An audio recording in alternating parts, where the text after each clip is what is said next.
하나님 말씀 보겠습니다. 하나님 말씀은 아모스 7장입니다.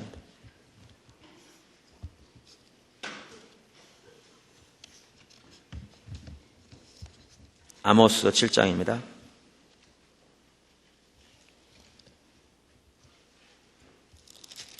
7절과 8절 두 절을 읽겠습니다. 또 내게 보이신 것이 이러하니라. 다림줄을 띄우고 쌓은 담 곁에 주께서 손에 다림줄을 잡고 서셨더니 내게 이르시되 아모스야 네가 무엇을 보느냐. 내가 대답하되 다림줄이니이다. 주께서 가라사대 내가 다림줄을 내 백성 이스라엘 가운데 베풀고 다시는 용서치 아니하리니. 아멘.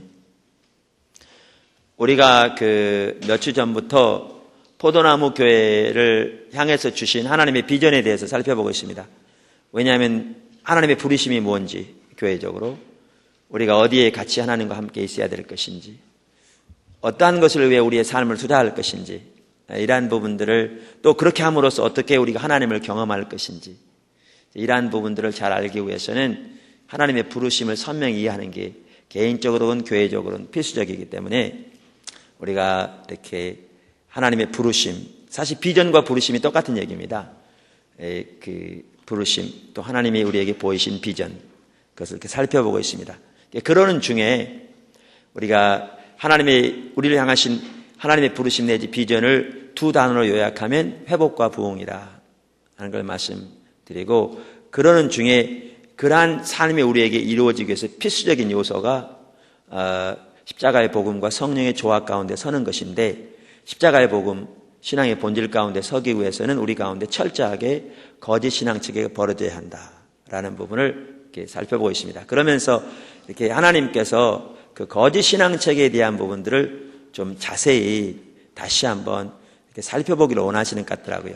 저 개인적인 생각에는 이렇게 전체적인 윤곽을 쭉 살펴보기 원했는데, 좀 이 부분은 구체적으로 이렇게 나무에 해당하는 부분을 살펴보기 원하고, 그래서 한 2달에 걸쳐서 거짓 신앙 체계에 대해 살펴보기 원하고요. 그 다음에 다시 숲으로 돌아가서 이제 전체적인 윤곽을 다시 계속해서 살펴볼 예정입니다. 그래서 지난 시간에는 거짓 신앙 체계 실체에 대해 살펴봤습니다. 그러니까 성경에 보면 거짓 신앙 체계라는 게 있다는 거죠. 그러니까 거짓 신앙 체계는 그럼 뭐냐? 신앙에 대한 왜곡된 이해라는 거죠. 그러니까 잘못된 이해. 이 부분을 살펴봤습니다. 그래서 여러 곳에서 볼 수 있는데요. 예를 들면 이사야 시대에 그들은 안식일은 기본이고 모든 절기, 안식일, 그러니까 유월절, 초막절, 그 모든 절기를 다 지키고 모든 대회를 지키고, 그 다음에 하나님께 나올 때 그냥 나오지 아니하고 무수한 재물, 오늘날은 헌금이죠. 수송아지, 수염소, 어린 양, 살찐 짐승 무수하게 드리고 많이 기도하고 또 많이 금식한. 그런데 본인들은 얼마나 하나님 사랑한다고 생각했겠어요. 그렇게 열심히 예배드리고 그렇게 열심히 기도하고 그렇게 열심히 헌금하고 그렇게 열심히 금식하는데 얼마나 하나님 사랑한다고 자부했겠어요. 근데 정작 하나님은 소돔의 백성이요 고모라의 백성이라고 하나님을 멸시하고 멀리하고 떠나갔다고. 왜 이런 일이 있는가? 그들이 신앙에 대한 이해를 잘못 가지고 있었기 때문에 본인들은 자기들의 이해를 따라서 신앙생활 잘하고 있다고 생각하는데, 하나님은 하나님의 관점에서 볼 때 전혀 올바른 신앙이 아닌, 그래서 그렇게 말씀하시는. 예수님 시대 바리새인들만 해도 그렇습니다. 바리새인들이 교리가 문제가 아니었다니까요. 바리새인이 옳은 교리를 가르쳤습니다. 마태복음 23장에 보면 그래서 예수님이 자기 제자들에게 뭐라고 그랬냐면, 바리새인들이 모세의 자리에 앉았으니 그 말하는 것을 지키라 그랬어요. 여러분, 바리새인들이 잘못된 가르침을 가르쳤더라면 예수님이 자기 제자들에게 행하라고 말할 리가 없죠. 그러니까 이들의 가르침에 문제가 있지 않았습니다. 문제는 신앙에 대한 이해가 잘못되어 있었죠. 그러니까 바리새인들을 보십시오. 누구보다 철저하게 십일조하고 누구보다 철저하게 안식을 지키고, 얼만큼 철저하게 안식을 지켰느냐 하면요, 땅에다 침을 뱉고도 안 비볐다니까요. 왜냐하면 비비다가 땅이 패이면 그게 일하는 결과가 되어져서 안식일날 일을 하면 안식일을 범하는 결과가 되기 때문에 안식일을 거룩하게 지키기 위해서 그토록 철저하게 지켰습니다. 근데 누구를 위해 지킨 줄 아시죠? 하나님을 위해서. 당연히. 누구를 사랑하기 때문에? 하나님을 사랑하기 때문에 그렇게 지켰습니다. 그들은 철저하게 시간 정해놓고 기도하고요, 금식하고요, 성경 읽고요, 성경을 연구하는 것이 그들의 직업일 만큼 그 당시 서기관들은 모세오경을 외우는 건 기본이었다고 그런 것 같더라고요. 그러면 본인들은 생각하기에 얼마나 하나님을 사랑한다고 생각했겠어요. 실제로. 그래서 우리가 지난번에 본 것처럼 로마서 2장에 보면 사도 바울이 유대인들에게 편지한 내용이 나오는데 거기에 보면 유대인들이 자기들을 어떻게 자기 자신들을 생각하는 바가 나오거든요. 근데 예수님이 말씀하신 게 약 서기 30년경이라면 로마서는 서기 56년에 쓰여졌습니다. 56년경에. 불과 26년 차이. 그러니까 같은 시대의 동일한 인물들인데 그걸 보면 이들은 자기들이 얼마나 하나님을 누구보다 사랑하며 누구보다 하나님을 알며 그래서 자기들이야말로 어두운 가운데 있는 자들의 빛이고 눈먼 자들의 인도자고 어린아이 어리석은 자들의 선생이요 훈도라고 자부한 그렇게 확신을 가졌는데 정작 하나님은 뭐라고 말씀하시죠? 예수님은 너희가 눈먼 소경이라. 소경된 인도자여 소경된 인도자여. 요한복음 5장 37절 너희가 하나님을 전혀 알지 못한다. 요한복음 5장 42절에 너희 속에 하나님을 사랑함이 없음을 내가 알았다. 이걸 보면 본인들은 누구보다 신앙생활 잘한다고 생각하는데 하나님의 관점은 전혀 다른 겁니다. 왜 이런 일이 있는가? 신앙에 대한 이해가 잘못되어 있다 그 말이죠. 이걸 보면 거짓 신앙체계라는 게 있다 그 말입니다. 이제 앞으로 그것을 성격을 하나하나 살펴볼 거예요. 사실 그 성격을 살펴보면요, 그게 그들의 문제만이 아니고 오늘날 우리의 문제인 것을 너무너무 선명하게 볼 수 있습니다. 오늘날 우리의 문제인 것을 사실 열매만 보아도 알아요. 제가 충주 이렇게 가니까요, 충주는 사과의 고장 그러잖아요. 요즘 충주 사과가 유명하다고 그러더라고요. 그래서 청계천에 제가 듣는 바로는 확인 안 해봤습니다만은 청계천에 이렇게 새로 복원하면서 가로수를 심는데 충주 사과를 심었대요. 그래서 충주시의 의뢰해서 심고 시에서 지금 이렇게 와서 이렇게 관리해 준다고 그러더라고요. 근데 충주 입구에 들어가면 양쪽에 사과나무가 쫙 세워져 있습니다. 근데 지금 한참 사과나무들이 사과의 그 나무는 그렇게 크지 않은데 그렇게 많이 열려가지고 빨갛게 익었더라고요. 너무너무 예뻐요. 다 따버릴까봐 물론 지키는 사람도 있습니다. 시 직원들인데. 그런데 여러분 그 충주 사과가 유명한데 충주의 사과나무 아주 좋은 나무를 충주에다 심었다고 하십시다. 그리고 온도와 기온을 잘 맞춰줬으면 열매 맺힐까요? 안 맺힐까요? 심어봐야 한다고요? 잘 맺겠죠. 무슨 말이냐면 우리가 하나님과의 올바른 관계에 있으면 하나님의 열매가 우리 가운데 당연히 맺혀야 합니다. 하나님 우리 가운데 거하시는. 근데 오늘날 성도들의 삶을 보십시오. 주일날 빠지지 않고 교회에 나올 수 있고 심지어 새벽 기도도 안 빠지고 나올 수 있는데 하나님이 실제로 그 삶과 그 가정에 거하시며 운행하시는 열매들이 나타나는지 거의 없습니다.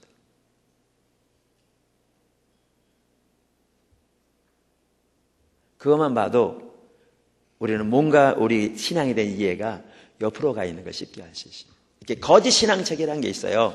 근데 오늘은 이제 뭘 살펴보려고 하느냐 하면요, 이 거짓 신앙 체계와 영적인 분별력에 대해 살펴보려고 합니다. 오늘 제목이 영적인 분별력과 거짓 신앙 체계입니다. 거짓 신앙 체계는 제가 말씀드리기를 신앙에 대한 왜곡된 이해라 그랬습니다. 잘못된 이해입니다. 그러니까 뭐와 관련이냐면 영적인 분별력과 관련이 있습니다. 분별력. 그래서 거짓 신앙 체계와 영적인 분별력은 뗄래야 뗄 수 없을 만큼 밀접한 연관이 있습니다. 자, 그래서 오늘 그 부분을 살펴보려고 하는데요. 자, 첫째, 하나님의 의도는 하나님의 다림줄에 맞추어 세워진 교회입니다. 하나님의 의도는 하나님의 다림줄에 맞추어 세워진 교회. 오늘 여기 본문에 보니까 아모스서 7장에 보니까요, 하나님이 아모스에게 환상을 보여주셨어요. 이렇게 그 당시에는 선지자들에게 환상을 통해서 꿈을 통해서 많이 말씀하셨잖아요. 환상을 보여주셨는데 아모스가 환상을 보니까 혹은 이상일지도 몰라요. 주님이 서 계신 거예요. 근데 이렇게 다림줄을 들고 서 계세요. 근데 그 주님 옆에 뭐가 있느냐면 다림줄에 맞추어 똑바로 세워진 벽이 있어요. 여러분 여기 기억하실 것은 이 벽은 하나님의 백성을 가리킵니다. 그 당시에는 이스라엘, 오늘날로 말하면 교회, 벽. 근데 다림줄이 뭔지 아시죠? 이렇게 아래 추가 달려가지고 줄 달린 것, 그게 다림줄입니다. 그래서 이렇게 띄우고 벽을 쌓으려면 이거에 딱 맞춰 쌓아야 벽이 똑바로 세워지잖아요. 흔들리지 아니하고. 이게 없으면은요, 아무리 기술 좋은 사람이라도 그거죠, 똑바로 안 세워집니다. 그럼 무너질 수 있습니다. 저희가 여기 분당의 그 교회에 처음 그 지하 사가지고 공사할 때 그 화장실을 쌓는 그 벽을, 우리가 화장실을 만든 거거든요. 벽을 쌓는 분한테 물어보니까요, 25년 동안 그거 하셨다고 그러더라고요. 베테랑이에요. 근데 25년을 했어도요, 줄을 띄우지 않고는 똑바로 못 세워요. 그리고 줄이 똑바로 안 세워지면 무너져요. 왜냐하면 갖다 댈 기준이 없으니까 똑바로 못 서는 거죠. 그런데 이제 이 벽인데 이게 다림줄인데, 이 다림줄이 뭐냐 하면 하나님의 기준을 가리키거든요. 그러면 여기서 보면 하나님의 의도를 볼 수 있는데, 하나님의 의도는 이렇게 하나님의 기준에 합하여 세워진 하나님의 교회입니다. 하나님 백성. 이게 하나님의 의도하신 바예요. 그러면서 8절에 보면 뭐라고 그러시냐면, 하나님이 이렇게 아모스에게 그러시거든요. 내가 이 다림줄을 내 백성 가운데 들이우고 내가 용서치 아니하리라 그러시거든요. 이걸 보면 이제 뭘 볼 수가 있냐면, 하나님의 백성들이 이렇게 하나님의 다림줄에 맞춰 똑바로 세워지는 벽처럼 그렇게 하나님의 기준에 합하여 세워지기를 기대하셨어요. 근데 그렇게 안 세워지니까 심판하실 것을 말씀하시면서, 심판할 때도 뭘로 심판하세요? 하나님의 기준 가지고요. 하나님의 기준 가지고. 이 하나님의 교회가 하나님의 다림줄에 똑바로 맞추어 세워지는 것, 그게 하나님의 의도입니다. 그리고 그럴 때 그 교회가 튼튼합니다. 그럴 때 거기에 하나님의 은혜가 넘칩니다. 그럴 때 거기에 하나님의 생명이 넘칩니다.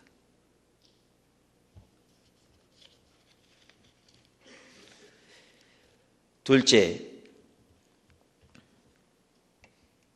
하나님 앞에서는 하나님의 다림줄만 통합니다. 하나님은 주권자십니다. 그 사실 아시죠? 믿으십니까? 하나님은 주권자십니다. 믿으시죠? 그럼 하나님의 주권자시기 때문에 있는 한 가지는, 하나님 앞에서는 하나님의 기준만 통합니다. 어떤 사람의 생각이나 의견도 통하지 않습니다. 하나님의 기준만 통합니다. 그것을 바꿔 말하면, 그렇기 때문에 하나님 앞에서 하나님의 기준에 합하지 않으면 아무런 의미가 없습니다. 아무리 많은 희생, 헌신, 노력이 있다 할지라도. 자, 예를 들어 보십시다. 여러분 쉽게 이해할 수 있도록. 구원의 문제는 여러분이 잘 이해하니까 다시 한번 예를 들으십시다. 어떤 사람이 구원받기 위해서 밤마다 교회에 나와서 철야한다고 가정해 보십시다. 하루도 빠지지 않고 1년 360일 와서 철야합니다. 자기의 전 재산을 팔아서 헌금했습니다. 밤마다 철야하면서 반은 기도하고 반은 성경을 읽어서 1년 동안에 성경을 3독했습니다. 뿐만 아니라 그는 매년 금식을 1년에 40일씩 했습니다. 그러기를 5년 동안 했습니다. 구원 받을까요? 못 받을까요? 헷갈리세요? 구원 못 받습니다.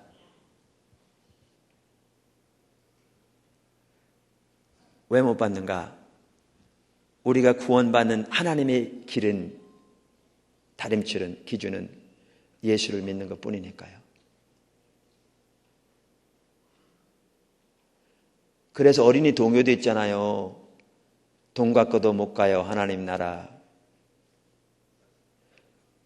가장 기본적인 거잖아요.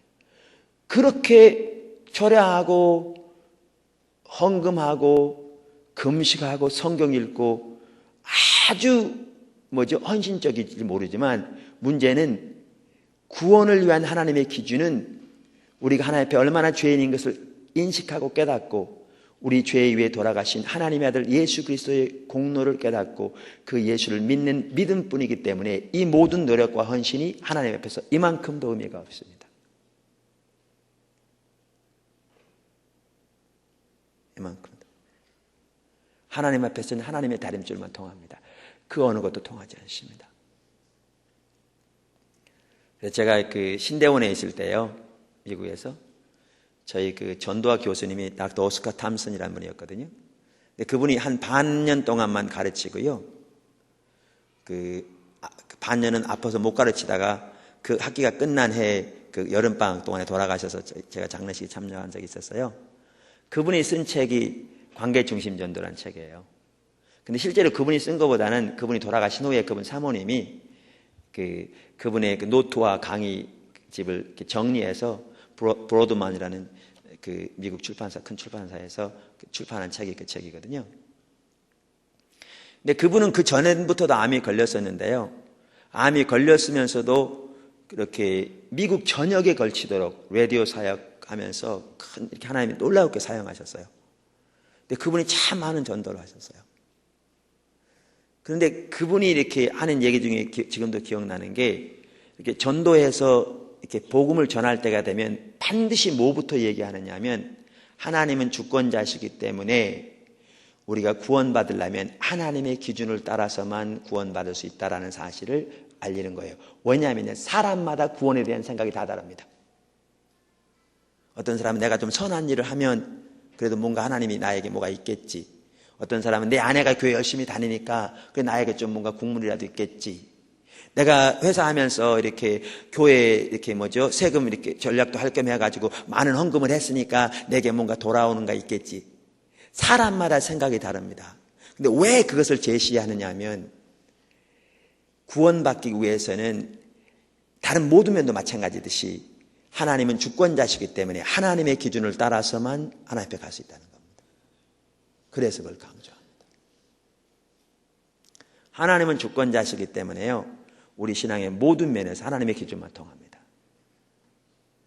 하나님의 기준에 합하지 않으면 그것이 아무리 많은 헌신, 사람들 앞에는 아무리 좋게 보이고 아무리 많이 희생이 있다 할지라도 하나님 앞에서 이만큼의 의미도 없습니다. 그분이 주권자시기 때문에 그렇습니다. 아멘. 한 예를 보시겠습니다. 요한계시록 3장 사대교회.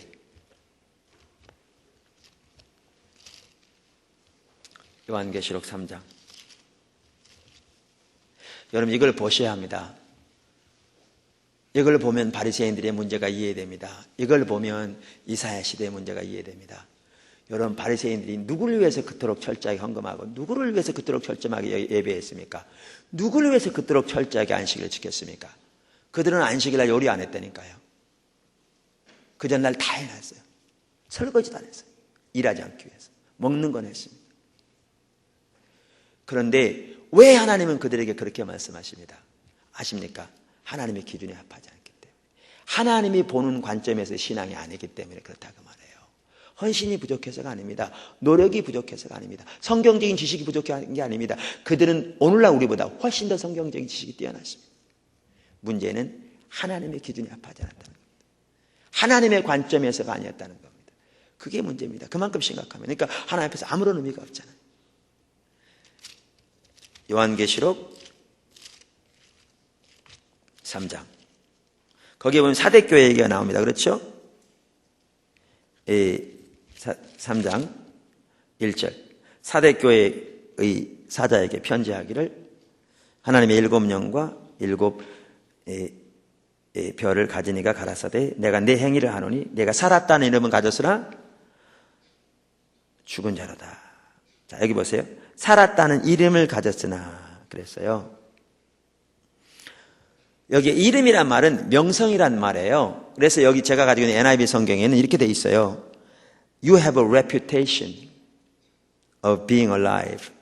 너희가 살아있다는 명성을 가지고 있다. 그렇게 번역돼 있어요. 자, 그러면 여기 보십시오. 어떤 교회를 우리가 살아있다고 그러니까 살아있다고 명성을 가졌다는 얘기는 자기 자신들이 자신들을 살아있다고 생각했을 뿐만 아니라 주변의 많은 교회들이 그 교회가 살아있는 교회로 이렇게 소문나 있었다는 겁니다. 그 얘기죠. 명성이 있었다는 얘기는. 자, 그러면 어떤 교회를 살아있는 교회라고 칭찬합니까? 다른 교회에서. 성도 몇 명 안 돼서 지하실에서 침침하게 있는 교회예요? 아니죠. 거기에는 많은 프로그램이 진행되었을 것이고 많은 사람들이 모이면서 많은 활력이 있었을 것이고 그러니까 자신들뿐만 아니라 다른 사람들이 보기에도 살아있는 교회라고 명성이 날 정도죠. 그래요, 안 그래요? 그런데 하나님은 뭐라고 말씀하십니까? 근데 실상은 죽은 자라. 이걸 보면 사람의 관점과 하나님의 관점이 얼마나 다른가를 볼 수 있습니다. 근데 기억하실 것은 하나님 앞에서는 사람의 관점은 이만큼도 통하지 않습니다. 하나님 앞에서는 여러분의 의견이 절대로 중요하지 않습니다. 하나님 앞에서는 여러분의 생각이 절대로 중요하지 않습니다. 하나님 앞에서는 군중들의 결집된 의견이 이만큼도 통하지 않습니다. 지금 우리나라에 더 민주화되는 과정에서 우리나라에서는 요즘 이렇게 지역 위기주의 아니면 그걸 뭐라 그러지? 아파트 단지면 단지를 이기주의 그래가지고 사람들이 모아가지고 욱샤욱샤 하면 때로는 통할 때가 있어요. 근데 하나님 앞에서는 전 인류가 한꺼번에 한 목소리로 욱샤욱샤 해도 안 통합니다. 왜냐하면 하나님 주권자시기 때문에. 그분 앞에서는 사람의 의견은 통하지 않습니다. 그걸 기억하셔야 합니다. 여러분, 마르틴 루터 시대에는요, 전 세계가 어떻게 믿었냐 하면, 전 세계가 어떻게 믿었냐 하면, 베드로 사원 짓는데 그 헌금하게 사람들이 와서 종을 치면 거기다 헌금하면 딸랑 하고 헌금이 떨어진 그 소리와 함께 자기 어머니가 연옥에서 20만 년 감해져서 천국에 들어간다고 믿었습니다. 면죄부. 전 세계가 그렇게 믿었습니다. 근데 그것이 하나님 앞에서 이만큼도 통하지 않았습니다. 왜? 하나님 앞에서는 하나님의 기준만 통합니다. 여러분, 오늘날 우리나라에 있는 1200만 기독교인이 단 한 명도 빠짐없이, 만약에 예를 들어서 한 명도 빠짐없이 주일날 예배 나와야 구원받고 한 번이라도 예배 빠지면 구원 못 받는다고 다 그렇게 믿는다고 가정하십시다. 그래서 모든 사람들이 구원받기 위해서 절대 예배 안 빠지려고 참석한다고 그러십시다. 1200만 기독교인이 한 사람도 빠짐없이 다 그렇게 믿어도 하나님 앞에서는 그 모든 것이 이만큼도 의미가 없습니다. 하나님 앞에서는 하나님의 기준만 통합니다. 이걸 아셔야 합니다. 사람들은 이 교회가 살아있는 교회라고 소문이 날 만큼 명성이 찾아야 했습니다. 근데 하나님은 죽었다는 겁니다. 하나님의 평가만 통합니다. 근데 왜 죽었다고 말하느냐는 거죠. 왜 죽었다고? 하나님은 심사가 뒤틀려서 사람들이 좋아하는 거 싫어하는 분인가? 절대 그런 분이 아니시죠. 하나님은 어떤 분이신데? 왜 죽었다고 말하느냐? 여기 답이 나옵니다. 여기 보시면 요한계시록 3장에 보시면 이렇게 얘기합니다. 내가 내 행위를 아노니 그러면서 너는 일깨워 남은 바 그 죽게 된 것을 굳게 하라. 그러니까 그 말이 이 말이죠. 지금 남은 거라도 추스려라. 그 말이죠. 그러면서 내 하나님 앞에 내 행위에 뭐 하는 걸 찾지 못했다? 온전한 것을 찾지 못했다. 이걸 보면 그들의 삶이 하나님의 기준에 합하지 않았던 걸 볼 수 있습니다. 그들의 신앙이 하나님의 기준에 합하지 않았던 걸 볼 수 있습니다. 이처럼 하나님의 기준에 합하지 않으면 아무리 많은 헌신, 아무리 많은 노력, 아무리 많은 희생, 그것뿐만 아니고 자기 마음에는 아무리 많은 정성이 있다 할지라도 하나님 앞에서는 아무런 의미가 없습니다. 여러분, 우리는 이렇게 생각합니다. 우리는 정이 많은 민족이잖아요. 우리는. 그래가지고 뭐라 그러냐면 하나님 내 마음을 아시잖아요. 내가 얼마나 더 정성을 들여서 하는 건데. 근데 그게 하나님 앞에서는 안 통합니다. 왜냐하면 하나님은 하나님의 기준만 통하기 때문에 그렇죠. 참고로 이사야 시대 그렇게 많은 예배와 헌신을 드릴 사람들이면 정성이 부족했다고 생각하십니까? 바리새인들이 얼마나 정성이 많았습니까? 그러나 정성으로 되지 않습니다. 하나님의 기준에 합하지 않으면 아무런 의미가 없습니다. 세 번째, 그런데 그 하나님의 기준이 가려질 수 있습니다. 이게 무서운 겁니다. 이게 무서운 거라니까요. 자, 보세요. 하나님의 의도는 하나님의 기준에 합하여 세워진 교회입니다. 교회란 또 우리 개개인을 말하죠. 개개인의 연합의 교회니까. 그리고 그때 하나님의 은혜가 넘칩니다. 그리고 하나님은 주권자시기 때문에 하나님 앞에서 하나님의 기준 외에는 통하지 않습니다. 하나님의 기준만 통합니다. 근데 문제는 이겁니다. 이 기준이 가리워질 수 있습니다. 이게 무서운 겁니다. 이 기준이 가리워질 수 있습니다. 그럼 어떻게 되겠습니까? 하나님 앞에서 하나님의 기준만 통하는데 그 기준이 가리워지면 어떻게 되겠습니까? 그때는 어떠한 진정한 하나님의 은혜도 기대할 수도 없죠. 그러면서도 본인들은 그 사실도 왜 그러는지도 모르죠. 그게 정확하게 이사야 시대나 예수님 시대의 종교 지도자들이 처해 있던 상황이었습니다. 자, 그러면 보시죠. 어떻게 가려질 수 있는지. 제가 하나님의 다림줄은 성경에 나오는 하나님의 기준이라 그랬어요. 그러면 기준이 어떻게 가려지느냐? 그 성경에 나와 있는데 이렇습니다. 이렇게 가려집니다. 하나님의 다림줄은 성경에 나와 있는 하나님의 기준이고요. 이 하나님의 다림줄과 밀접하게 관련이 있는 것이 뭐냐면 영적인 분별력입니다. 그럼 영적인 분별력은 뭐냐 하면 이 하나님의 다림줄을 볼 수 있는 하나님이 주시는 영적인 안목입니다. 그런데 하나님이 주시는 영적인 안목이 거두어지게 되면 성경에 나와 있는 하나님의 다림줄이 보여지지 않습니다. 예를 보겠습니다.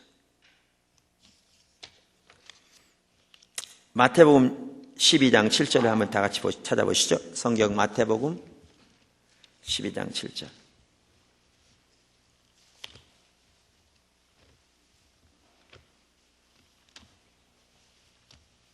마태복음 12장 7절.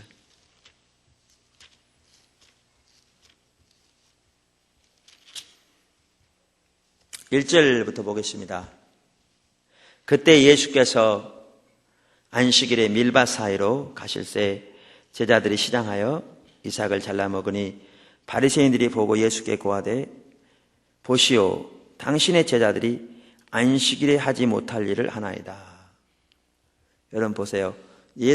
여러분 우리는 예수를 따르면 부자 될 줄 알아요. 예수님은 여러분 성경에 예수님이 하신 말씀은 빨간 글씨로 되어 있는 성경이 있거든요. 한번 그 성경 사가지고요. 빨간 글씨로 된 성경 몽땅 한번 읽어보세요. 한 번, 두 번, 세 번, 네 번, 다섯, 여섯 번 계속 읽어보세요. 예수님이 누구든지 나를 따르면 부자가 되리라 그렇게 말씀하신 구절이 있으면 한번 찾아와 보세요. 그럼 제가요 1억 원 드릴게요. 10억 원 드릴게요. 제가 1억 원이 없으면 거짓말 될 것 같으면 제 통장에 있는 거 몽땅 다 드릴게요. 마이너스까지 다 해가지고. 여러분 예수님은 한 번도 자기를 따르는 자들에게 너희가 나를 따르면 부자가 되리라는 말씀은 안 하셨어요. 한 번도 없습니다. 반대로 너희가 나를 따르면 핍박이 있으리라 말은 여러 번 하셨어요.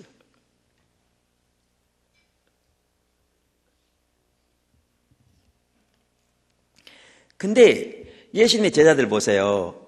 예수님을 따르는데 아침 먹을 게 없는 거예요. 그 당시 가난한 시대에 숫자는 많지 제자만 해도 12제자에다가 예수님까지 그 수만 해도 13명인데 먹을 게 없는 거예요. 그러니까 아침 굶는 게 다반사였어요. 왜 예수님께서 예루살렘 올라가시다가 무화과 나무에서 무화과 열매 찾은 줄 아세요? 아침 안 먹었거든요. 왜 예수님이 제자들이 가다가 밀밭 사이에 가다가 비벼 먹은지 아세요? 아침 안 먹어도 배고프니까요.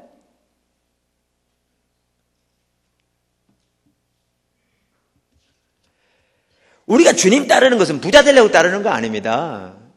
당연히 주님은 우리의 필요를 아시고 채우세요.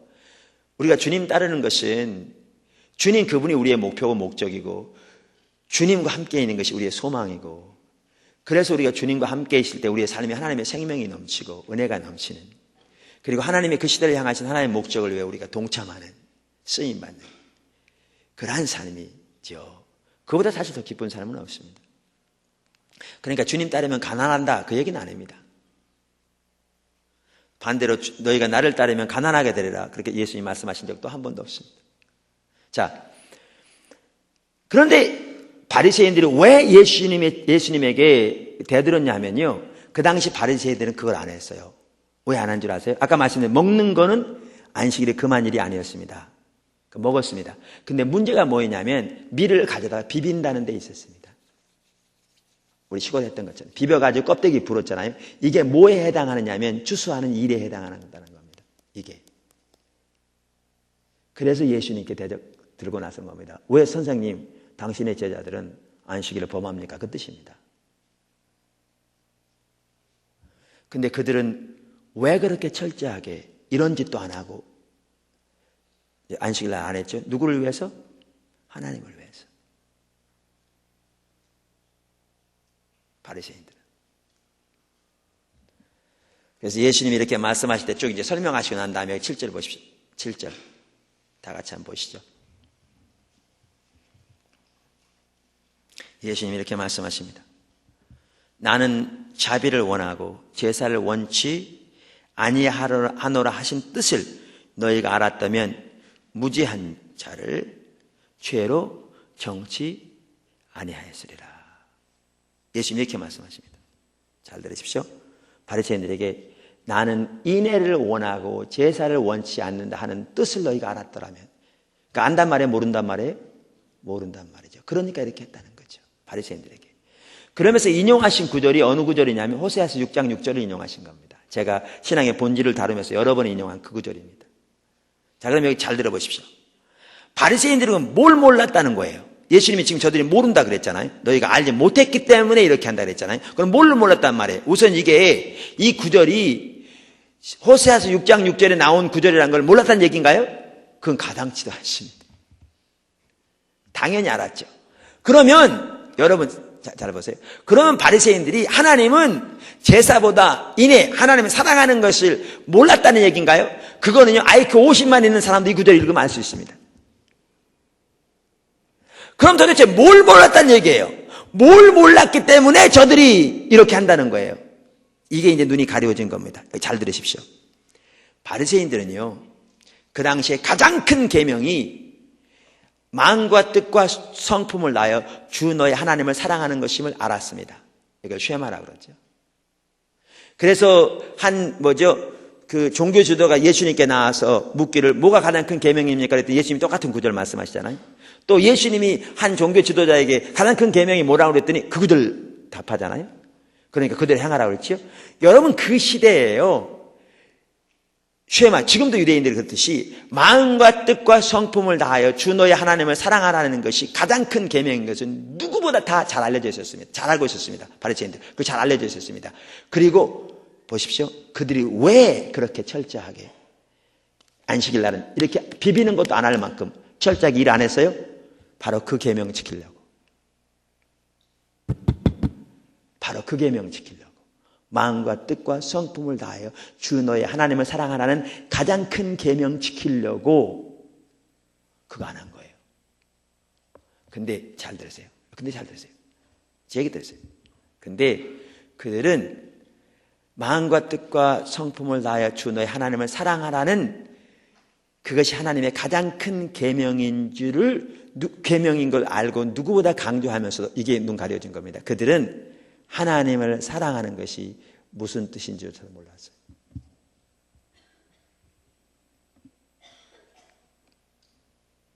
어디에 볼 수 있냐면요. 본인들은 그것을 누구보다 잘했기 때문에 하나님을 누구보다 사랑한다고 자부했는데 예수님은 요한복음 5장 42절 그들에게 말씀하시기를 나는 다만 너희 속에 하나님을 사랑함이 없음을 알았다. 본인은 하나님을 사랑한다고 자부해요. 예수님은 너희가 하나님 안 사랑한다. 이걸 보아도 확실하게 알 수 있듯이 그들은 하나님을 사랑하는 것이 무슨 의미인지 가장 신앙의 A, B, C의 A라고 할 수 있는 가나다의 기억니 디귿의 기억이라고 할 수 있는 가장 기본적인 것에서부터 눈이 가려져 있었습니다. 달리 이해했습니다. 나중에 이제 자세히 나옵니다만 그들은 의식, 안식일 잘 지키고 11조 잘하고 기도 잘하고 이 의식 잘하면 하나님 사랑하는 걸로 생각했습니다. 성경이 말하는 하나님 사랑하는 것은 인격체신 하나님을 우리의 전 존재로 사랑하는 것. 다시 말하면 하나님 그분이 우리의 유일한 삶의 목적과 목표와 이유가 되는 그건데 오늘날도 보십시오. 우리나라에 1200만 기독교인이 있다고 그러는데요. 하나님 사랑하느냐고 물으면 다 당연히 사랑한다고 그러죠. 하나님 사랑하니까 놀러 안 가고 여러분 예배드리러 오셨잖아요. 하나님 사랑하니까 헌금도 하셨잖아요. 하나님도 안 사랑하고 놀러 안 가고 올 수 있습니까? 지금 놀러 갈 때도 없어서 온 겁니까 여러분? 여러분 쓸데가 없어서 돈이 남아가지고 지금 헌금 드린 겁니까? 우리는 이거 잘하기 때문에 하나님을 사랑한다고 생각하죠. 근데 그게 정확하게 바리새인들이 생각했던 하나님을 사랑하는 겁니다. 성경에서 말하는 하나님을 사랑하는 것은요, 인격체신 하나님을 우리의 존재로 사랑하는 겁니다. 다시 말하면 하나님 그분이 우리의 살아가야 할 이유가 되는 겁니다. 삶의 목적이고요. 하나님의 뜻이 우리가 이 땅에 사는 이유가 되는 것입니다. 근데 그렇게 하나님을 사랑하는 사람은 많지 않습니다. 그런데도 그들은 하나님을 사랑한다고 생각합니다. 왜? 하나님을 사랑하는 것이면 사랑하는 것에 대한 이해가 달라져 있기 때문에 그렇습니다. 보십시오. 이게 눈이 가려지는 겁니다.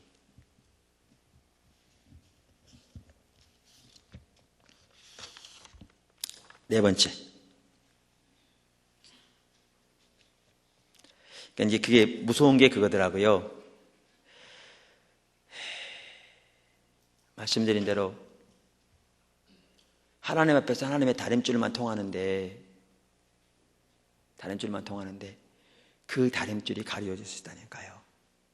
여러분, 그래서 이렇습니다. 제가 이걸 전화를 잊어먹었네요. 여러분, 이사야 시대의 가장 큰 문제가 뭔지 아세요? 분별력이 사라진 겁니다.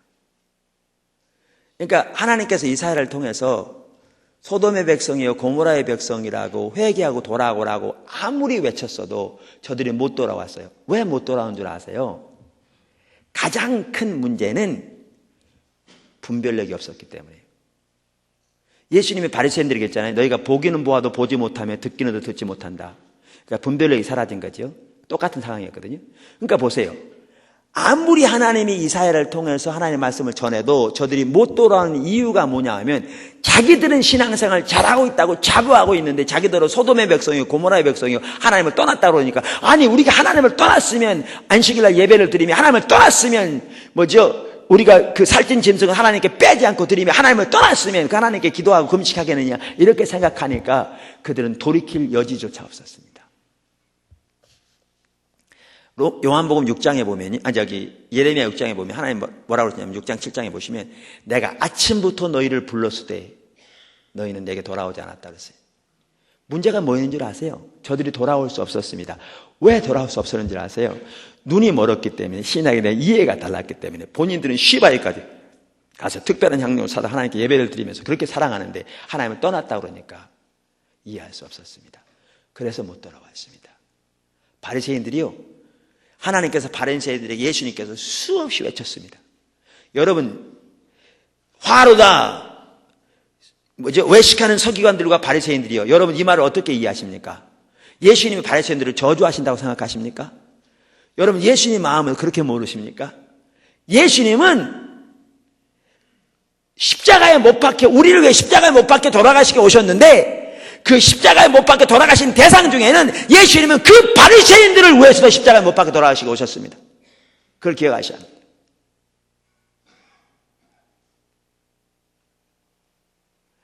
그러면 예수님은 자기가 십자가에 못 박혀 죽으러 온 그 대상인 그 바리새인들을 저주한 거라고 생각하십니까? 천만의 말씀입니다. 그럼 화로다 이 말은 저주에 가까운 소리입니다. 그 말이 무슨 말입니까? 그렇게라도 외쳐서 저들이 듣기를 원하시는 겁니다. 그렇게라도 강력하게 전해서 저들의 관심을 취하고 저들이 회개하고 돌이키기를 원하시는 거예요. 근데 아무리 강하게 외쳐도 그들은 왜 안 돌아오는가? 예수님과 그들이 다른 관점을 가지고 있었기 때문에요. 자기들은 신앙생활을 잘한다고 자부하고 있었기 때문에요. 그러니까 돌이킬 기회가 없었습니다. 그러니까 예수님께 이렇게 말씀하십니다. 이사야가 너에게 잘 말하였도다. 너희가 보기는 보아도 보지 못하며 듣기는 들어 듣지 못한다. 소경 내린 도다여. 아무리 외쳐도 그들이 왜 못 돌아오는가? 영적인 분별력이 가려져 있기 때문에 돌아올 수가 없습니다. 이렇게 무섭습니다. 그러니까 못 돌아오니까 자기들의 생각, 자기들의 기준, 자기들의 판단, 그 시대에 팽배한 어떤 신앙관, 이거에 따라서 나름대로 신앙생활을 하는데 하나님의 관점과 상관이 없으면 그게 아무런 의미가 없는 거죠. 그래서 못 돌아온 겁니다. 그게 성경의 전체에 나와 있습니다. 이렇게 다림줄이 가려져 있습니다. 네 번째.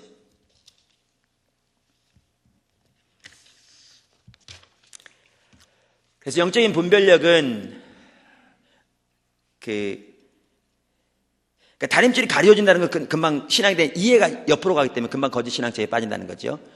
그래서 이 올바른 신앙생활을 하기 위해서 뭐죠? 영적인 분별력이 이렇게 중요합니다. 영적인 분별력이. 네 번째, 그럼 언제 영적인 분별력이 주어지는가? 언제?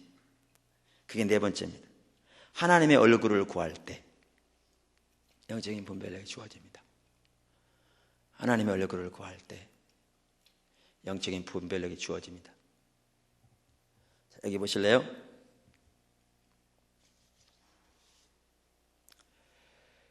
우리가 잘 아는 대로 광야 생활하던 이스라엘 백성들의 문제는 분별력이 가려진 것이었습니다. 그게 가장 큰 문제였습니다. 히브리서 3장을 보시죠.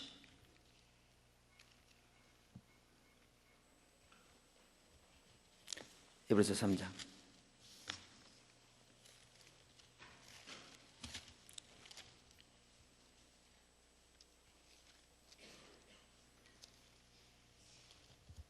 그러므로 성령이 이르신 바와 같이 오늘날 너희가 그의 음성을 듣거든 노하심을 격동하여 시험하던 때와 같이 너희 마음을 강팍해 하지 말라.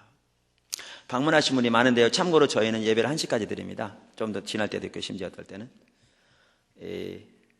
그래서 이렇게 지금 12시 반이 다 돼가는데 언제까지 할 건가 생각하시면 우리는 텔레비전 앞에서는 하루에도 몇 시간씩 일주일 내내 그냥 몇 시간씩 침 줄줄 흐르도록 입 벌리고 보는데 주일날 어떨 때는 교회 오면 일주일에 딱 한 번 오면서도 1시간 지나면 인상을 쓰고 시계를 보는 분들이 여기는 없지만 종종 있는데 그건 진짜 하나님 안 사랑하는 거죠. 그러니까 신앙의 모양뿐이니까 그러겠죠. 그래서 참고로 혹시 시간 관심 있으신 분들은 지금 27분입니다.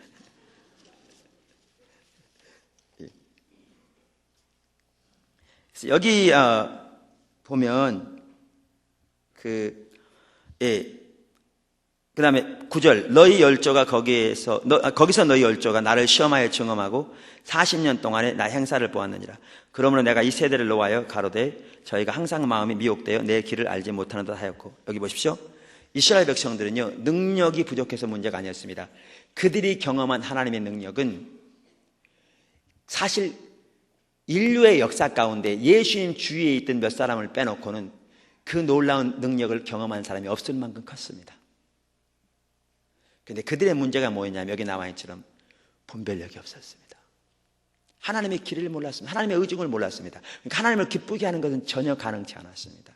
하나님 왜 그들을 광야로 인도하셨는지, 거기에서 그들에게 기대하시는 하나님의 의도가 무엇인지, 어떻게 하나님과 친밀한 가운데 하나님 동행하는 삶을 살기를 원하셨는지 이만큼도 몰랐습니다. 그러니까 하나님을 믿을 수도 없었고요, 하나님께 진정으로 순종할 수도 없었고요, 하나님을 기쁘시게 할 수도 없었습니다. 가장 핵심적인 문제는 뭐였냐면 분별력이 주어지지 않아서 그렇습니다. 이것을 여기도 나와 있지만 신명기 29장은 명백하게 말해주고 있습니다. 우리에게 보여주고 있습니다. 한번 보시죠. 신명기 29장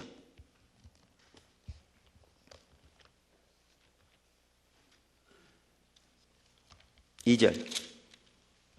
모세가 온 이스라엘을 소집하고 그들에게 이르되 여호와께서 애굽 땅에서 너희 목전에 바로와 그 모든 신하와 그 온 땅에 행하신 모든 일을 너희가 보았나니 곧 그 큰 시험과 이적과 그 큰 기사를 내가 목도하였느니라. 여기 보십시오. 그들은 애굽뿐만 아니라 그 다음에 또 이제 광야 생활도 나오는데 광야 생활 40년 동안 그들의 눈앞에서, 잘 보세요. 그들의 눈앞에서 말로 표현할 수 없는 하나님의 역사들을 보았습니다.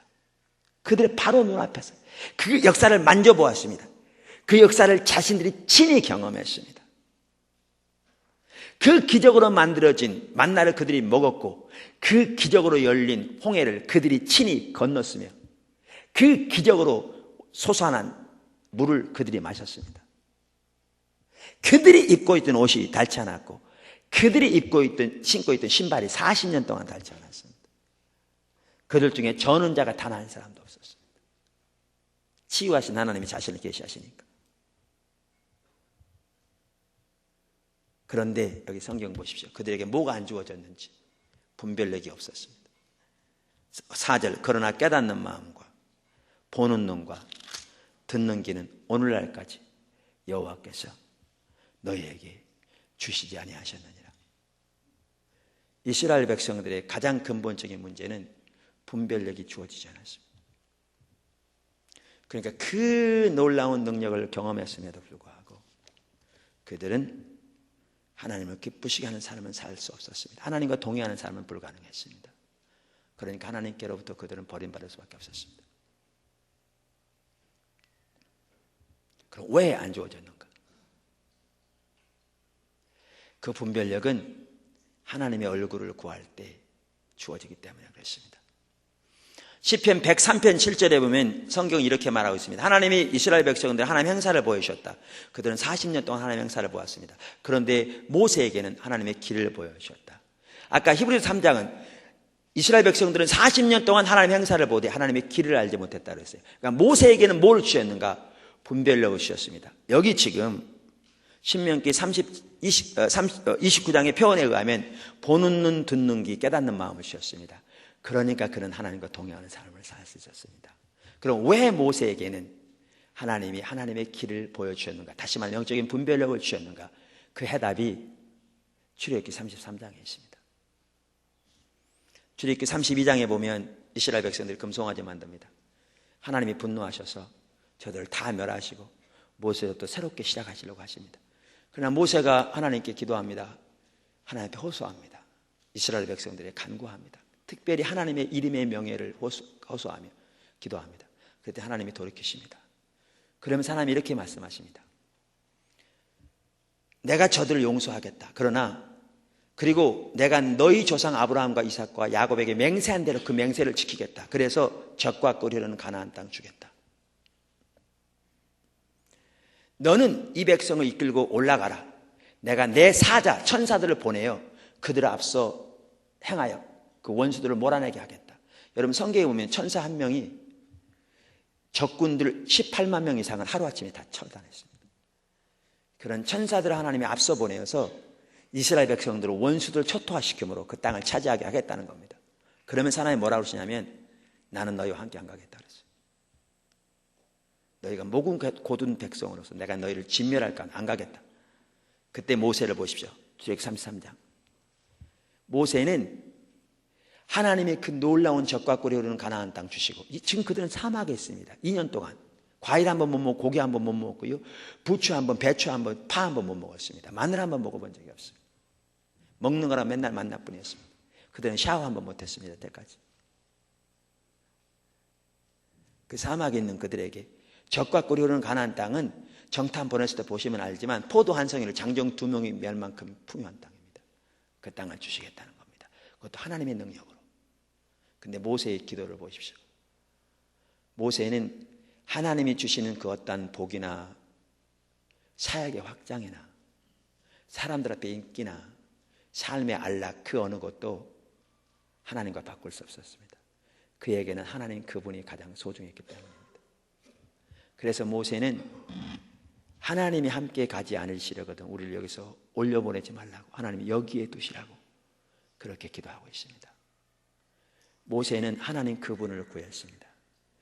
그랬더니 하나님께서 모세에게 깨닫는 눈, 듣는 귀, 보는 눈, 듣는 귀, 깨닫는 마음을 주신 겁니다. 우리가 하나님의 얼굴을 구하지 않으면 영적인 분별력은 주어지지 않습니다. 우리가 반면에 하나님의 얼굴을 구할 때 그 말은 하나님 그분 자신을 간절히 찾을 때 하나님이 분별력을 주십니다. 저 개인적으로도요. 제가 이렇게 마음을 다해서 마음을 정하고 하나님을 알기를 구하고 하나님의 영광을 보기를 구하고 하나님을 간절히 추구하면 하나님이 이 시대에 하신 일들, 우리를 부르신 부르심, 하나님이 지금 우리 가운데 행하고 계신 일들, 하나님이 우리 가운데서 인도하고 계신 일들이 선명히 보입니다. 하나님의 계획, 하나님이 우리에게 어떠한 자세를 어떻게 동참하기를 원하시는지. 근데 그렇게 주님을 찾지 않으면 안 보입니다. 안 보입니다. 개념적으로 알아요. 하나님은 그전에도 말씀하시고 우리 가운데 행하시는. 근데 그게 안 보입니다. 하나님의 얼굴을 구할 때 분별력이 주어집니다.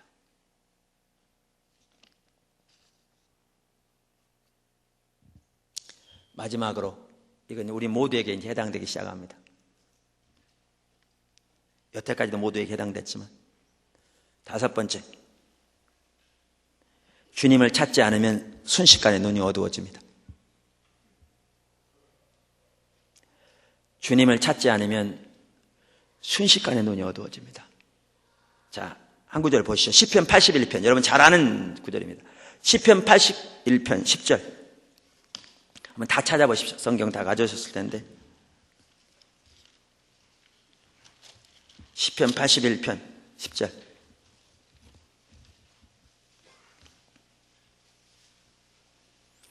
나는 너를 애굽 땅에서 인도해낸 여호와 네 하나님이니. 여기에 보면 하나님이 먼저 자신을 애굽에서 그들을 인도해낸 여호와 하나님으로 계시하고 있습니다. 무슨 말입니까? 여호와 하나님 스스로 계신 자, 주권자, 영원 전부터 영원까지 스스로 계신 전능자이심을 계시하실 뿐만 아니라 그 하나님이 저들을 애굽에서 건져내사 자기 백성 삼으신 그들의 하나님, 그리고 약속하신 것은 반드시 지키시는 신실하신 하나님, 그리고 이스라엘 백성들을 위해 그 놀랍게 싸우신 권능의 하나님으로 자신을 계시하십니다. 그러면서 이렇게 말씀하십니다. 여기 잘 들으십시오. 이렇게 말씀하십니다. 81편 10절. 내 입을 넓게 열라 내가 채우리라 하였으나. 우리는 이 구절을 어떻게 인용하냐면 이렇게 얘기합니다. 그러니까 우리가 너무나 성경 구절도요, 우리 신앙이 타락하면 자기 중심적으로 인용합니다. 실제로 성경에서 그 말이 아닌데 눈이 어두워지니까 그런 거죠. 우리는 이렇게 인용합니다. 예를 목회자 같으면 입을 넓게 열어서 성도가 5만 명이 되기를 바라보고 구하십시오. 그럼 하나님이 주실 겁니다. 입을 넓게 열라고 그랬습니다. 우리 사업하는 사람 같으면 하나님께 입을 넓게 열어서 1년 매출액이 200억, 순수익이 50억 되기를 구하십시오. 하나님이 채우실 겁니다. 공부하는 학생 같으면 서울대 의대를 수석으로 합격할 것을 구하십시오. 하나님이 채우실 겁니다. 이렇게 말하면서 우리는 이 구절을 인용합니다. 입을 넓게 열라 내가 너희를 채우리라. 근데 이 구절은 전혀 그 구절이 아닙니다. 그 다음 절을 보십시오. 하나님이 자신을 이스라엘 백성들을 애굽에서 건져낸 여호와 하나님, 그들의 하나님, 물론 온 세계 하나님입니다. 근데 하나님 백성을 택하사 이들을 통해 하나님의 온 세계 가운데 온 세계에 복을 주시기 원하시는 겁니다. 그들의 하나님, 그들을 위해 싸우신 하나님, 주권자 여호와, 전능자 하나님, 신실하신 하나님으로 보이시면서 입을 크게 열라 내가 채우리라. 그러면서 다음 절에 이렇게 얘기합니다. 하였으나 but 내 백성이, 그렇게 건져낸 내 백성이, 그 말이죠. 이렇게 얘기합니다. 내 소리를 듣지 아니하고. 뭐라고요? 그 다음 절에 보십시오. 이 핵심입니다. 이스라엘이 나를 원치 아니하였도다. 여기 보시면 입을 크게 열라 내가 채우리라, 이 말은 하나님이 저희를 애굽에서 인도해낸 여호와 하나님이라고요. 하나님의 사랑을 계시하셨어요. 하나님의 신실하심, 전능하심, 주권적인 하나님을 계시하셨어요. 저들 향한 사랑을 계시하셨어요. 그러면서 저들에게 뭐라고 말씀하시냐면 입을 크게 열어 나를 구하라, 그 얘기예요.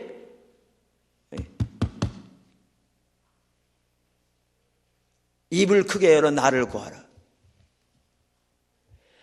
입을 크게 열어 나를 구하라. 내가 너희를 애굽에서 인도해낸 여호와라.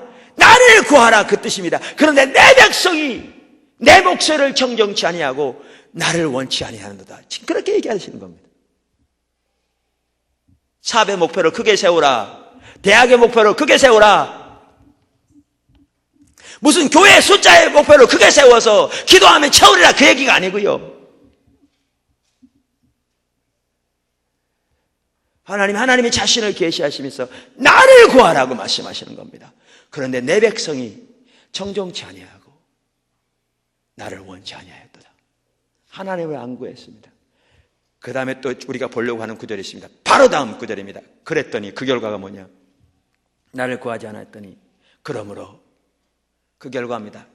그러므로란 단어 그걸 말하죠. 그러므로 곧바로 나타난 결과입니다. 그러므로 내가 그 마음에 강팍한 대로 내어버려 두어 그 임의대로 행케 하였도다. 이게 무서운 겁니다. 여기 보시면 내어버려 두 말을 영어로 보면 God gave them over, 그들을 내어버려 두셨다. 그렇게 God gave them over 이렇게 번역되어 있는데요. 여러분, 우리가 하나님을 추구하지 않으면 하나님 우리를 내어버려 두십니다. 근데 기억하십시오. 하나님이 내어버려 두시면 우리는 반드시 그 마음의 강팍한 대로 행하게 되어 있습니다. 우리가 저녁 예배 시간에 예레미야서를 쭉 살펴보고 있는데요. 하나님이 한두 번도 아니고, 여러분 예레미야서 읽어보면 여러 차례에 걸쳐서 이스라엘 백성들에게 뭐라고 말씀하시느냐 하면, 저들이 내 목소리를 청종치 아니하고 내 길을 따라 행치 아니하면 뭐라고 행했냐면, 저들이 그 마음에 강팍한 대로 행했다, 이렇게 말하고 있습니다.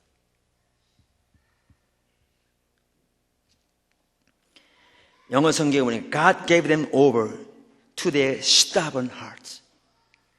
교만한 마음, 강팍한 마음. 그래서 어떻게 하게 됐느냐?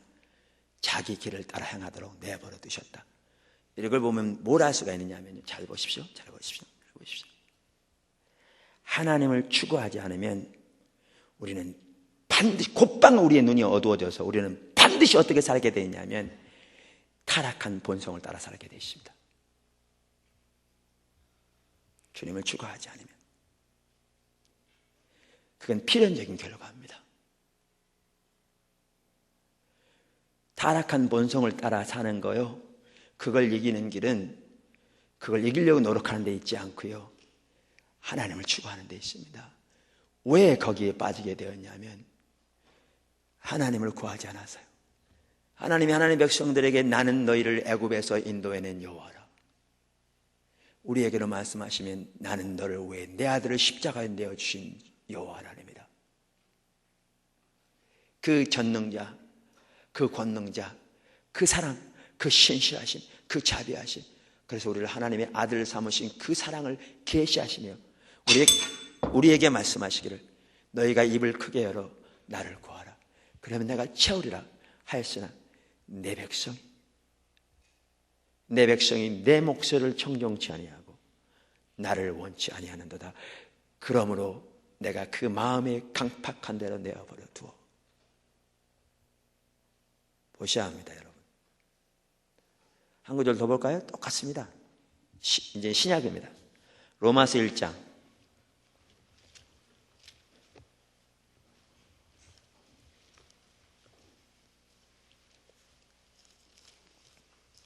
로마서 1장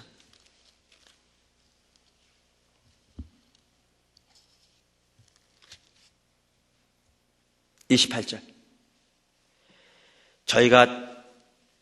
또한 저희가 마음에 하나님 두기를 싫어하며,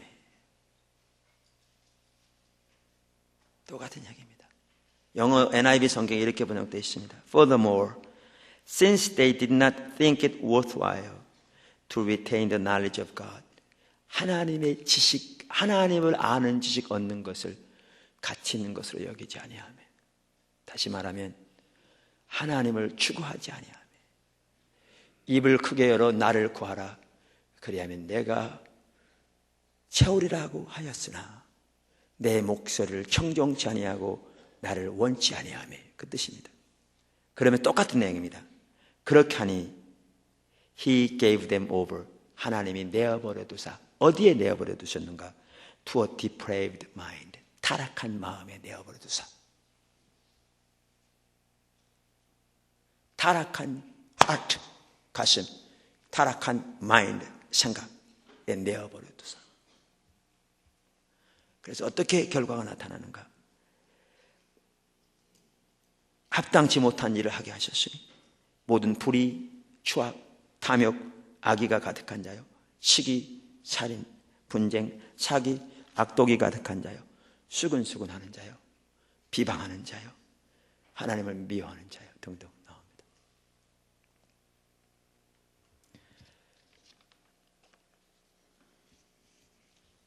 요 근래에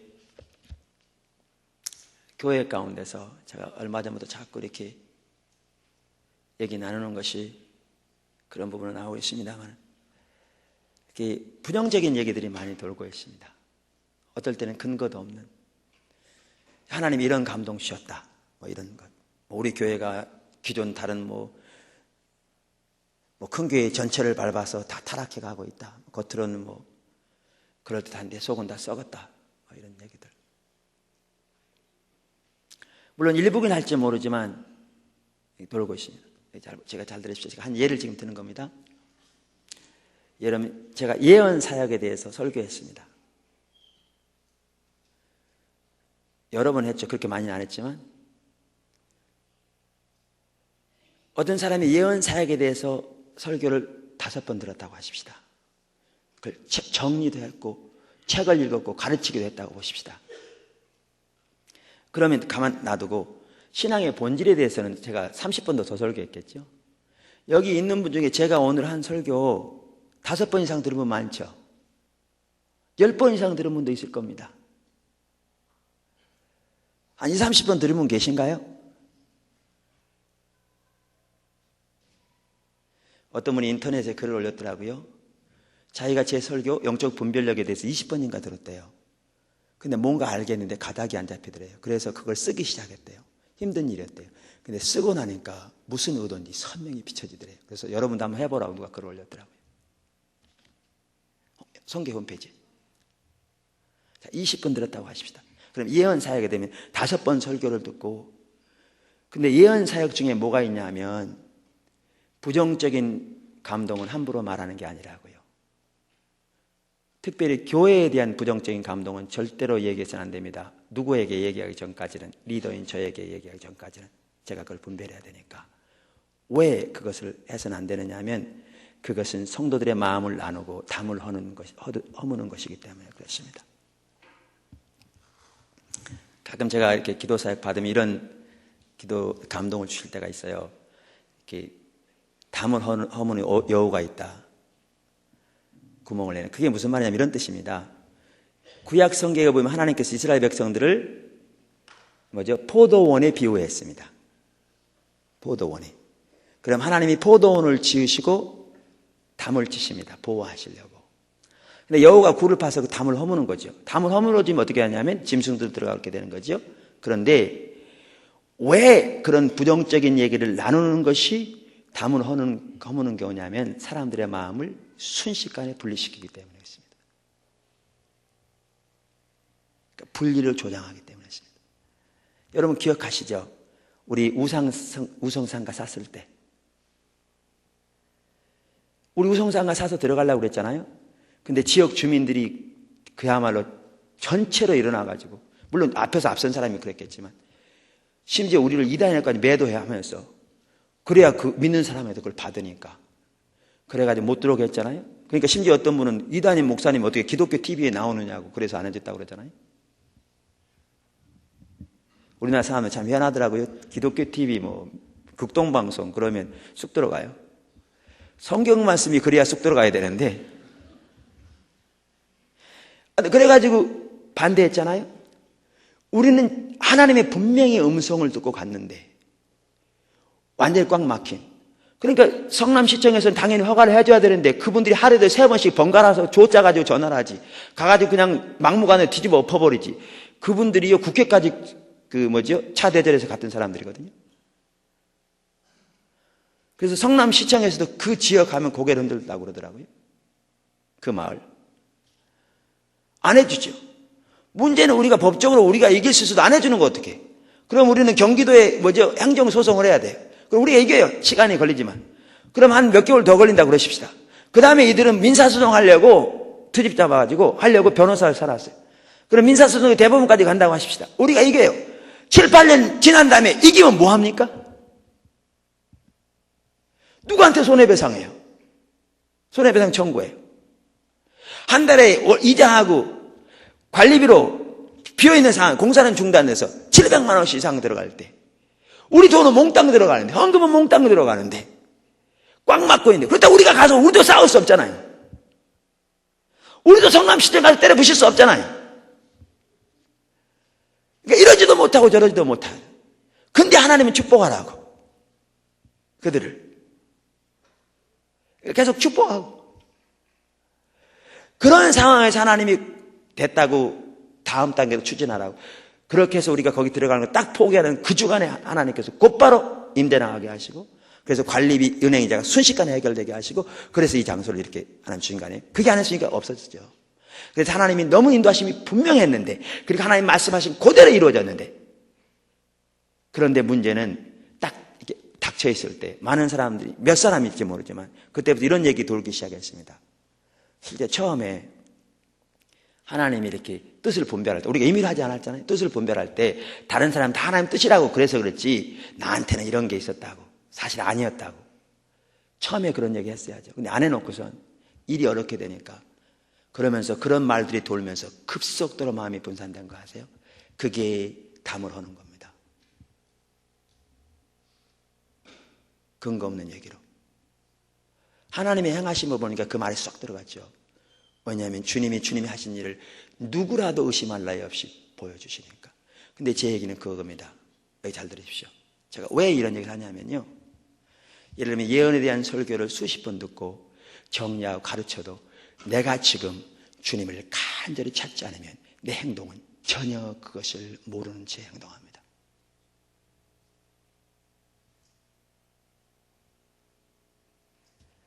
신앙의 본질의 설교를 30번 듣고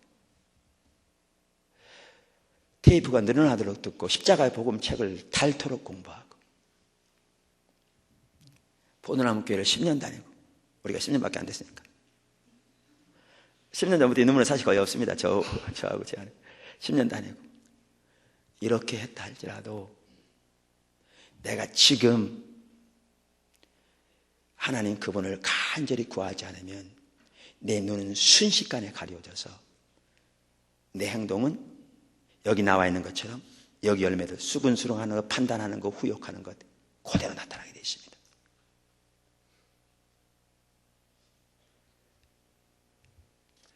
왜 이게 율법주의고 눈이 가려진 거냐? 이게 바로 율법주의, 나중에 이게 거짓신앙 살펴볼 텐데, 거짓신앙책의 한 부분은 율법주의인데, 율법주의 한 면은 이론이 실제를 대체해버린 거거든요. 예언이면 예언, 하나님 음성 듣는 음성은 신앙의 본질이 뭐, 하나님 아는 거, 사랑하는 거, 이 부분에 있어서 이론적인 지식은 가졌을지 모르지만 실제로 하나님 그분을 구하지 아니하니 실제는 전혀 알지 못한 채 이론적으로 아니까 안다고 생각하는, 정확하게 바리새인의 문제죠.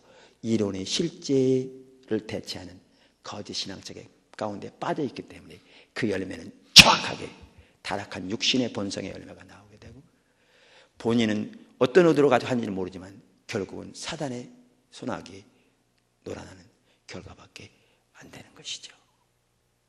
이처럼 우리가 하나님을 간절히 추구하지 않으면 순식간에 눈 어두워집니다.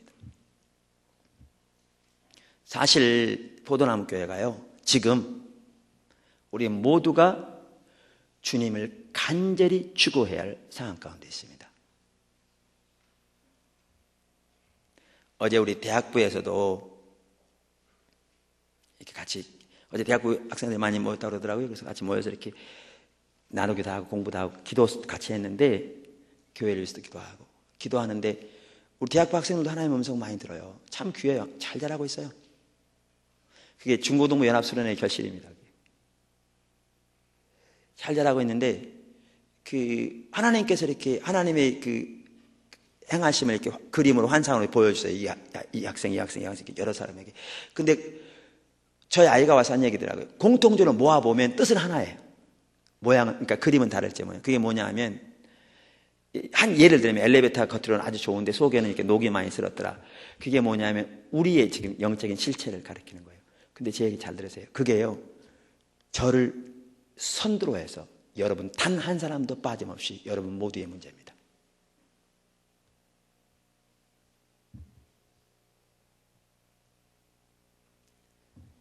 그 감동을 받은 사람이 제일 먼저 우리 모두의 문제입니다. 단 한 사람도 이해가 없습니다. 한 사람도 이해가 없습니다.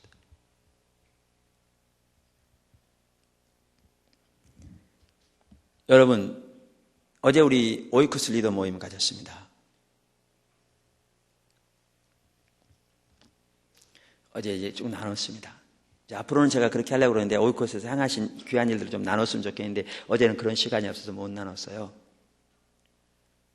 이제 앞으로도 이제 이번 주에도 모이고 할 텐데 근데 여러분 대부분 오이코스 다 가니까 여러분이 속해 있는 오이코스에서 하나님의 행하신 놀라운 일들을 나눌 만한 것이 별로 없는 거 아세요?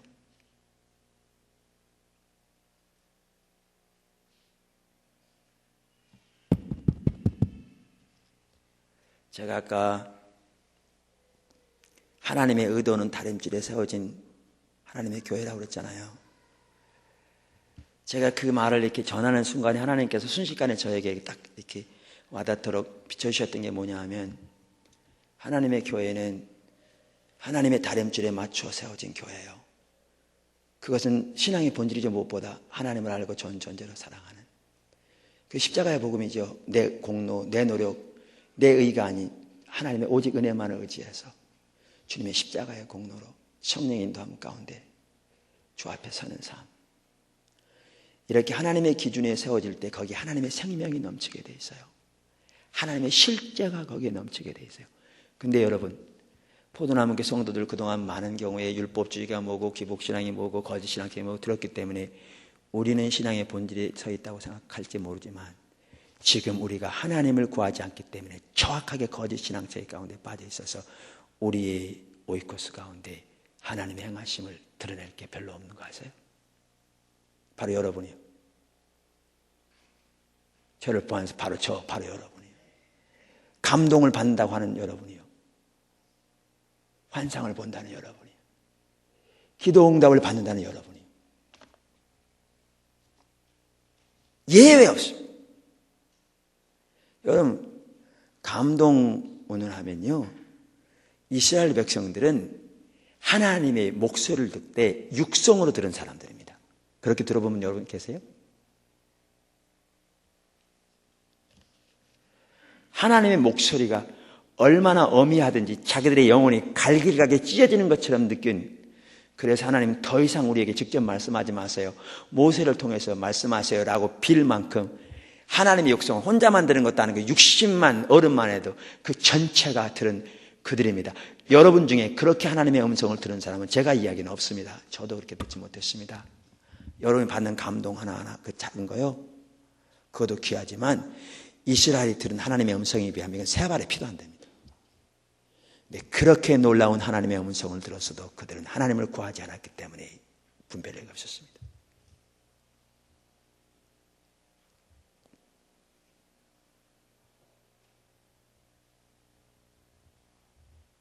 그러면 치유 좀 경험한 거요? 회복 좀 경험한 거예요. 귀합니다. 하나하나 하나님의 모든 역사는 귀합니다. 그거요, 이스라엘 백성들이 경험한 거에 진짜 세 발의 피입니다. 그들은 살아가는 자체가 기적이었습니다. 그런데도 그들은 하나님의 얼굴을, 하나님을 구하지 아니하여 그들의 분별력은 없었습니다. 여러분, 신앙의 본질에 대해서 이론적으로 아는 게 아닙니다. 그게 거짓 신앙책입니다. 이론이 실제를 대체해버린 율법주의입니다. 왜 우리 가운데 수근수근하는 게 있는 줄 아십니까? 그 수근수근하는 그 바로 장본인부터 가장 먼저 주님을 찾지 않아서 그렇습니다. 왜 판단하는 눈이 있는 줄 아십니까? 자기 관점에서, 자기 생각으로. 판단하는 눈을 가진 그 장본인부터 가장 먼저 주님을 구하지 않아서 그렇습니다. 우리 모두가 절실하게 주님을 찾을 때입니다, 여러분. 하나님의 의도는 하나님의 교회가 철저하게 십자가의 복음 신앙의 본질에 세워져서 하나님의 임재, 하나님의 통치가 우리 가운데 함께 하시고 하나님의 생명이 우리 가운데 넘치고 하나님의 은혜가 우리 가운데 넘치는 것입니다. 그러기 위해서는 저와 여러분 더욱더 주님을 절박하게 찾아야 합니다. 주님 그분을 구해야 합니다. 주님 계신 곳에 같이 있기를 열망해야 합니다. 중보기도 다윗 장막을 통해서 주 앞에 주님의 뜻이 이루어지기를 기도하면서 주 앞에 나가야 합니다. 오늘은 영적인 분별력과 거짓 신앙책에 대해서 살펴봤습니다. 이걸 통해서 보기 원하는 것은요, 지금 우리가 얼마나 주님을 찾아야 할 때에 처해 있는가를 볼 수 있기를 바랍니다. 그리고 하나님의 말씀에 비춰진 우리 모습을 보면서 중심에서 돌이켜 하나님을 찾게 되는 그 자리로 나갈 수 있기를 간절히 소원합니다. 그렇게 되기를 축원합니다. 우리 기도하고요, 성찬 시작하겠습니다. 참고로 말씀드리면 저희는 성찬을 나누지 않습니다. 이렇게 제가 조금 이따 기도하고 난 다음에 열 텐데, 여러분이 이렇게 기도하시는